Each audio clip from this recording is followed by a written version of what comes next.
নমস্কাৰ আজি মই মোৰ বাৰ্তা শিতানত ডক্টৰ APJ আব্দুল কালামৰ হাইস্কুলীয় জীৱনৰ কাহিনী এটা ক'বলৈ লৈছিলোঁ। কালামে স্কুলীয়া জীৱন ৰামেশ্বৰমত শেষ কৰাৰ পিছত একে জিলাৰে সদৰ ৰামনাথপুৰমলৈ আহিবলৈ মন মেলে। তাত উন্নত শিক্ষা ব্যৱস্থাৰ বাবে কালামে তাত এখন হাইস্কুল নিৰ্বাচন কৰে আৰু কালামৰ সেই ইচ্ছাক ইষ্ট কুটুম্ব বংশ পৰিয়ালে সকলে সমৰ্থন কৰে। বিশেষকৈ খুৰাকৰ ল'ৰা শামছুদ্দিন আৰু তেওঁৰে ভগ্নীক বিয়া পাতি সম্বন্ধত জালালুদ্দিনৰ সৈতে আহি ৰামনাথপুৰমলৈ আহে আৰু তাত ৰামনাথপুৰমৰ এখন উন্নতমানৰ হাইস্কুল চাৰ্টাৰ্ছ হাইস্কুলত তেওঁৰ নাম লগায়। প্ৰথম অৱস্থাত কালামৰ ৰামনাথপুৰমত মন বহা নাছিল, কাৰণ ৰামেশ্বৰমৰ যিটো লগ বন্ধু বা ইষ্ট কুটুম্বৰ যিটো আত্মীয়তা, সেই আত্মীয়তা প্ৰথম অৱস্থাত ৰামনাথপুৰমত কালামে বিচাৰি পোৱা নাছিল আৰু তুলনামূলকভাৱে ৰামেশ্বৰমতকৈ ৰামনাথপুৰ যথেষ্ট উন্নত এখন চহৰ। তাত জনবসতি যথেষ্ট ঘন, মানুহৰ চলা ফিৰাৰ আদব কাইদাও আছিল বেলেগ। সেয়েহে কালামে প্ৰথম অৱস্থাত মনত বৰ কষ্ট পাইছিল যদিও পঢ়াৰ তাগিদাত, নিজৰ জীৱন গঢ়াৰ তাগিদাত কালামে সকলো গ্ৰহণ কৰিছিল, সকলো পৰিৱেশ কালামে চম্ভালি লৈছিল। যেতিয়া কালামত তেনেকুৱা মন বহিছিল, কালামে স্কুলৰ শিক্ষাগুৰুসকলৰ সৈতেও কালামৰ এটা আত্মীয়তা গঢ়ি উঠিছিল। বিশেষকৈ কালামৰ এজন শিক্ষাগুৰু আয়াদুৰাৰ সৈতে কালামৰ ঘনিষ্ঠতা অধিক হয় আৰু আয়াদুৰাও কালামক এনেদৰে চিনাক্ত কৰিছিল যে কালামক যদি গঢ় দিয়া যায়, কালাম ভৱিষ্যতৰ এজন নক্ষত্ৰ হৈ জিলিকি থাকিব। সেয়েহে আয়াৰে কালামক সকলো ক্ষেত্ৰতে বিশেষ গুৰুত্ব দিছিল আৰু কালামক সদায় কৈছিল যে জীৱনত কৃতকাৰ্যতা লাভ কৰিবলৈ তিনিটা শক্তি বা গুণ তুমি আয়ত্ত কৰি ল'বা। সেয়া হৈছে ইচ্ছা, বিশ্বাস আৰু আশা। মনৰ বিচাৰটো লাভ কৰিবৰ বাবে মনত তীব্ৰ বাসনা জগাই তুলিবা।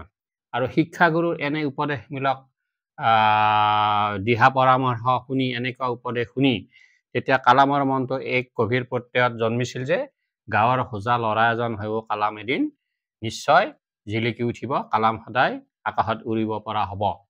এই মনোভাৱ সবল কৰি আৰু শিক্ষাগুৰুৰ অনুপ্ৰেৰণা সৰগত কৰি কালামে অতি মনোযোগেৰে পঢ়া শুনাত মন দিছিল আৰু কালামে নিজেও এদিন উঠাব পাৰিম বুলি আত্মবিশ্বাস জগাই তুলিছিল। এদিনাখনৰ ঘটনা, কালামৰে সেই একে স্কুলৰে গণিতৰ শিক্ষাগুৰু এজনে এটা ক্লাছ লৈ আছিল আৰু শিক্ষাগুৰুজনৰ নাম আছিল, গণিতৰ শিক্ষাগুৰুজনৰ নাম আছিল ৰামকৃষ্ণ আয়াৰ আৰু তেওঁ অতি মনোগ্ৰাহেৰে পাঠদান কৰি আছিল। কিন্তু কালামে ভুলবশতঃ আহি সেই আয়াৰৰ ক্লাছত সোমাই পৰে। তেতিয়া শিক্ষাগুৰুজনে তেওঁৰ ব্যাঘাত জন্মাত অতিকৈ খঙাল হয় আৰু কালামত ডিঙিত ধৰি এচাৰিৰে কেইবাও কোব দিয়ে আৰু ৰুমৰ পৰা বাহিৰ কৰি দিয়ে। এই ক্ষেত্ৰত কালামে মনোকষ্ট পাইছিল যদিও কালামৰ অন্তৰত কোনো শিক্ষাগুৰুৰ প্ৰতি কোনো ক্ষোভ নাছিল আৰু কালামে হয়তো বুজি লৈছিল যে তেওঁৰ ভুল নোহোৱাকৈ থকা নাছিল। এনেকৈ দিন যোৱাৰ পিছত অৱশেষত যেতিয়া পৰীক্ষা আৰম্ভ হ'ল, কালামে অতিশয় মনোযোগেৰে গণিতৰ পৰীক্ষা দিছিল আৰু কালামে গণিতত সৰ্বোচ্চ নম্বৰ লাভ কৰিছিল। তেনে ক্ষেত্ৰত কালাম যথেষ্ট আনন্দিত হৈছিল আৰু শিক্ষাগুৰুৱে কালামক এইটো গভীৰভাৱে মন কৰিছিল।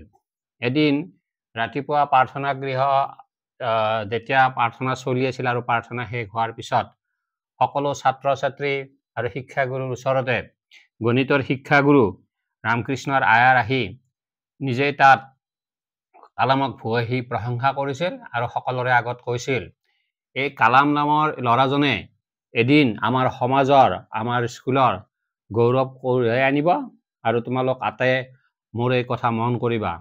আৰু মই তোমালোকক মুকলিভাৱে কৈছোঁ, মই যাকে বেট দিওঁ তেওঁৱে এজন ডাঙৰ মানুহ হৈ জিলিকি উঠে।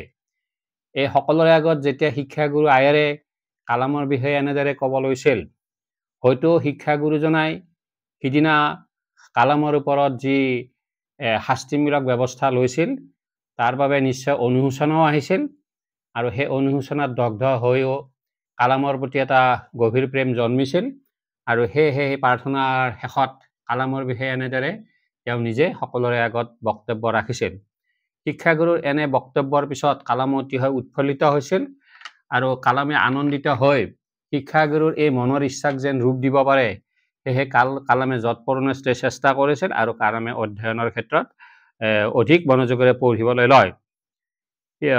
কালামৰ প্ৰতিভাৰ শলাগ এনেদৰে শ্ৰেণীকোঠাত যেতিয়া সকলোৰে আগত কালামৰ প্ৰতিভাৰ যেতিয়া শলাগ লৈছিল, তেতিয়া কালামে নিজে নিজে এটা ধাৰণা কৰিছিল যে শিক্ষাগুৰু এই মনৰ কথা বা মনৰ অৱস্থাক তেওঁ বাস্তৱত ৰূপ দিব নোৱাৰিলে শিক্ষাগুৰুৱে যথেষ্ট মনোকষ্ট পাব। সেই কালামে নিজে ডাঙৰ মানুহ হোৱাৰ ইচ্ছাত বা নিজে সফল হোৱাৰ ইচ্ছাত কালামে সকলোখিনিয়ে পৰিশ্ৰম কৰিছিল।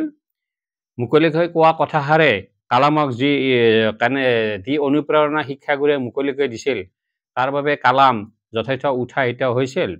আৰু সেই কালামে আজি আমাৰ দেশখনৰ ৰাষ্ট্ৰপতিৰ নিচিনা এটা পদত অধিষ্ঠিত হ'বলৈ পাৰিছে।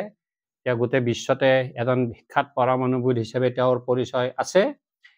গতিকে আমি এই ঘটনাটোৰ পৰা আমি এটা উপলব্ধি কৰিব পাৰোঁ যে শিক্ষাগুৰু একোজনে ছাত্ৰৰ ওপৰত হয়তো অধিক কঠোৰো হ'ব পাৰে, আৰু সেই শিক্ষাগুৰুৰ কঠোৰতা একেবাৰে ক্ষণস্থায়ী।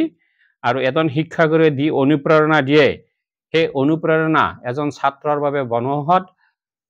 আৰু সদায় শিক্ষাগুৰু বা শিক্ষানুষ্ঠানখন হৈছে ছাত্ৰ ছাত্ৰীৰ নিজক গঢ়াৰ বাবে এখন কমৰ শাল সদৃশ।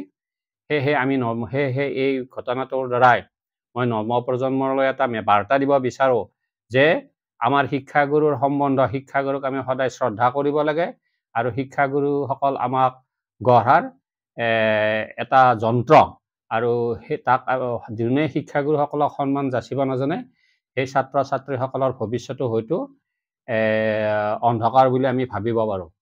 মোৰ এই বাৰ্তাটো ভাল লাগিলে আপোনালোকে প্ৰেৰণ কৰিব পাৰে আৰু প্ৰয়োজনত মন্তব্য প্ৰদান কৰিব পাৰে। ধন্যবাদ।